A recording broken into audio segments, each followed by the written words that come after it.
As requested by some of you, I want to go through the list of items that were taken when Bryan Kohberger was arrested. I've managed to get this typed out version, which makes things a lot easier.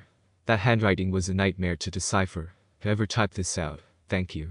Starting at the top, we see a knife listed first. Many have said this is a pocket knife. I don't believe it is, because if you look at the fifth item, you will see they have clearly labeled that one as a pocket knife.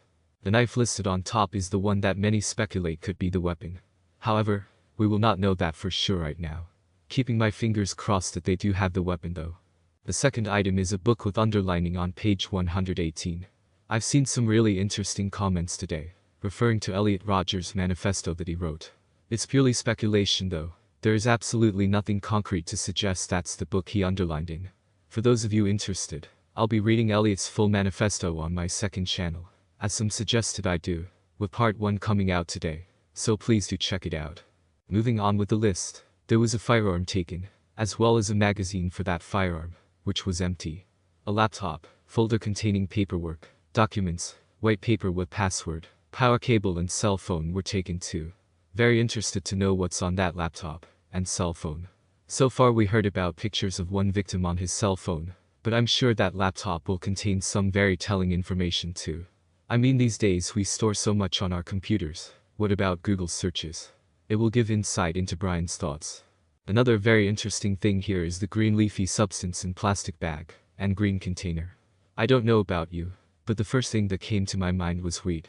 Was he smoking weed? A prescription was taken. Interesting to know what was on there. And then of course a whole list of dark clothing, ranging from shirts to jackets. The black mask is something that we discussed in the comments yesterday, with a few of you telling me that you have black masks too. Well, I'm sure they will ask Dylan Mortensen if that's the black mask she saw on the killer that night. There was a note in his desk too. It wasn't a man's world drawing, it was a man's hand drawing. They took an HP computer, which could also be very valuable in the investigation, and tailor cutlery knife with sheath. I might be weak-hearted, but when I googled what a tailor cutlery knife is, I got a serious shiver. Even though this is probably not the knife used in the killings, this type of weapon could cause some serious injuries. Scary to think about. For swabs, these are very important. They could hold some vital evidence. A pair of brown boots were also taken. That's a lot of items, and I didn't even get to the car items yet. They literally ripped up Bryan's car, even removing the door panels. Do you think these items will give investigators all they need to build a strong case against Bryan Kohberger?